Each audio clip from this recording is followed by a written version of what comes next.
एक बड़े शहर में शिवम, श्रेया और गौरी तीनों दोस्त एक ही ऑफिस में काम करते हैं। एक शाम को सभी एक साथ बैठे हुए थे कि तभी गौरी ने कहा, मैं इस वीकेंड घूमने जा रही हूँ। तुम कहाँ घूमने जा रही हो, वो भी अकेले अकेले? मैंने एक ऐसे घर के बारे में सुना है जो बांस का है। इसमें क्या स्पेशल है? गांव में ये आम बात है। उसमें एक स्पेशल बात है कि वो बांस का घर पानी के ऊपर है। क्या सच में? हाँ, मैं कल सुबह ही वहाँ जा रही हूँ। फिर हम दोनों भी तुम्हारे साथ चलते हैं, ठीक है शिवम? हाँ, मैं भी चल रहा हूँ। तीनों दोस्त बांस के घर में जाने के लिए तैयार हो गए। अगली सुबह शिवम, श्रेया और गौरी तीनों अपनी कार से बांस के घर में रहने के लिए निकल गए। गौरी, तुमने मुझे इतने ज्यादा ख्वाब दिखा दिए हैं कि मैं उस घर को देखने के लिए बहुत एक्साइटेड हूँ। हाँ, उस घर में रहने के लिए बहुत दूर दूर से लोग आते हैं। वैसे मैंने आज तक ऐसे किसी घर के बारे में नहीं सुना। कोई नहीं, अब तुम देख ही लेना। उनको अपनी मंजिल तक पहुंचने के लिए सुबह से शाम हो गई और वो एक जंगल में जा पहुंचे। जंगल में चारों तरफ से अजीब सी आवाजें आ रही थी और बहुत तेज हवा चल रही थी। जानवरों की आवाजें आ रही थी। गौरी, हमें तुम कहाँ लेकर आ गई हो? ये कौन सी जगह है?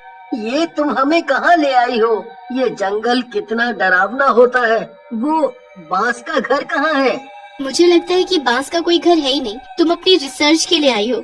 हाँ, इस रास्ते से ही बांस का घर आएगा। तुम थोड़ा सा इंतजार करो ना, फिर जल्दी ही सब मिल जाएगा। हे भगवान जी, आज मुझे बचा लेना। ना जाने गौरी हमें कहाँ लेकर आ गई है। मुझे इसकी बातों में नहीं आना चाहिए था। मैं बुरी तरह फंस गई हूँ। तीनों आगे बढ़े, लेकिन हवा गाड़ी के अंदर आ रही थी और बहुत ज्यादा डरावनी आवाजें आ रही थी। लेकिन फिर भी वो हिम्मत करके आगे बढ़े और एक नदी के पास पहुँच गए, जहाँ पानी के ऊपर रोशनी में एक बांस का घर तैर रहा था। जब उनकी नजर उस पर पड़ी, वाओ! मैंने कहा था ना कि तुम्हें बहुत पसंद आएगा। हाँ, ये देखने में सच में सुंदर है। उन्होंने अपनी कार रोकी और बांस के घर को देखने लगे। अब मुझे यहाँ कुछ भी अच्छा नहीं लग रहा है। तभी किसी ने उनको बांस के घर के अंदर खींचा। वो एक जोर के धक्के के साथ बांस के घर में जाकर गिरे। कौन है? कौन है? मुझे यहाँ किसने फेंक दिया है? यहाँ कौन है? बचाओ! बचाओ! हमें यहाँ से भागना होगा। जल्दी से भागो, यहाँ कोई भूत या चुड़ैल है। तीनों दोस्तों ने वहाँ से भागने की कोशिश की, लेकिन तभी उनके सामने एक चुड़ैल आकर खड़ी हो गई। चुड़ैल के लंबे लंबे दांत बाहर निकले हुए थे और उनमें उसके बाल बिखरे हुए थे। ये देखकर तीनों की चीख निकल गई। मैं तुम्हें नहीं छोड़ूंगी। तुमने मेरे घर में घुसने की हिम्मत कैसे की? जैसे मैं सभी का खून पीती हूँ, ऐसे ही मैं तुम्हारा खून पी जाऊंगी। तुम मेरे दुश्मन हो। हमें जाने दीजिए, हम सिर्फ बांस का घर देखने आए थे। लेकिन आप कौन है, हम नहीं जानते। ये घर मेरा है।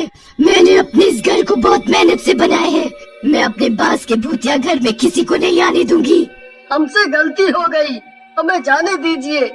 हम आपके घर में रहने नहीं आए हैं। तीनों ने मिलकर चुड़ैल से बचने की कोशिश की और उसे समझाने की कोशिश की, लेकिन चुड़ैल बहुत क्रोधित थी, इसलिए उसने तीनों को हवा में उठा कर इधर उधर पटक दिया। तीनों घायल हो गए। तभी गौरी ने अपने पॉकेट से एक ताबीज निकाला और फिर चुड़ैल के सामने कर दिया, जिसके बाद चुड़ैल शांत हो गई। वो अब उनकी तरफ नहीं बढ़ पा रही थी। ये ताबीज अंदर रख लो। हमें यहाँ से जाने दो, वरना तुम भी जानती हो कि ये ताबीज तुम्हें जलाकर राख कर देगा। आज तुम इस ताबीज की वजह से बच गए हो, लेकिन मैं उस गांव के लोगों को नहीं छोड़ूंगी। सभी को मार दूंगी मैं। तुम्हारी उस गांव के लोगों से क्या दुश्मनी है? क्योंकि उन सभी की वजह से मुझे अपने घर परिवार को छोड़ना पड़ा। मैं तुम्हें इस चुड़ैल रूप से मुक्ति दिलाना चाहती हूँ, लेकिन तुम पहले ये बताओ कि तुम्हें सबसे नफरत क्यों है? मेरा नाम बिंदकी है और इस गांव के लोगों से मुझे नफरत है क्योंकि ये बहुत साल पहले की बात है। बिंदकी अपने घर पर अपनी छोटी बेटी के साथ बैठी थी कि तभी बाहर से गांव का सरपंच कुछ लोगों के साथ आया। सरपंच जी? हाँ, तुझे समझाने के लिए मुझे यहाँ आना पड़ा। जल्द से जल्द तुझे ये घर तोड़ना पड़ेगा। मेरे पति की मौत हो गई। मेरे पास इस घर के और खेत के एक छोटे से टुकड़े के अलावा बचा ही क्या है?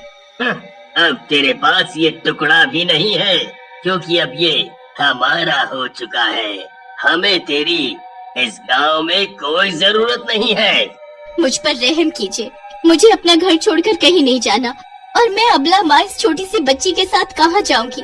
तुझे ये घर, गांव, खेत सब छोड़ना पड़ेगा और अगर यहाँ से नहीं गई तो तुझे तेरी बेटी और अपने प्राणों को भी छोड़ना पड़ेगा।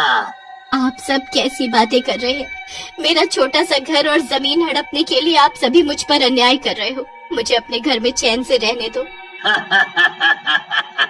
ठीक है, बहुत हो गया। चुपचाप यहाँ से निकलो, वरना मेरे साथ जो भी आदमी है वो तुम्हें अभी निकाल देंगे और तुम्हारा घर भी गिरा देंगे। अगर आप ऐसा चाहते हो तो ठीक है, लेकिन मैं यहाँ से कहीं भी नहीं जाऊंगी। आप जो कर सकते हो कर लीजिए। सरपंच को बहुत गुस्सा आ गया। उसने अपने साथ आए सभी व्यक्तियों को बिंदकी का घर गिराने को कहा। गांव के सभी लोगों ने मिलकर बिंदकी का घर गिरा दिया और बिंदकी उसी घर में मर गई। उसकी छोटी बेटी भी उसी घर में तड़प तड़प कर मर गई। सरपंच ने उस जगह को अपना बना लिया, लेकिन बिंदकी की आत्मा चुड़ैल बनकर आज भी वहाँ घूम रही है और सभी से अपना बदला ले रही है। अब बताओ, मुझे इन सभी से अपना बदला लेना चाहिए या नहीं? आपने अब तक इतने सारे गांव वालों को मार दिया है। आपका बदला पूरा हो चुका है। आपको इन सभी को माफ कर देना चाहिए। नहीं नहीं, मैं इस गांव के सभी लोगों को मार दूंगी। मैं किसी को भी जिंदा नहीं छोड़ूंगी। मुझे सबसे नफरत है। तीनों ने मिलकर चुड़ैल की आत्मा को शांत करने की बहुत कोशिश की, लेकिन चुड़ैल बदला लेने की बात पर अडिग रही, जिसके बाद गौरी ने अपने हाथ से ताबीज चुड़ैल पर डाल दिया। चुड़ैल में आग लग गई और वो हमेशा हमेशा के लिए वहाँ से गायब हो गई। ओह, अब इससे जान छूटी है। मेरी जान निकल चुकी थी। मैं इतना डर गया था। तुम पहले से ही सब कुछ लेकर घूम रहे थे, हाँ? मैं ऑफिस के साथ साथ पैरानॉर्मल एक्टिविटीज पर रिसर्च भी करती हूँ। मुझे इस गांव के बारे में पता चला था, इसलिए मैं यहाँ निकल आई। सभी गांव वालों ने भी गौरी को धन्यवाद दिया।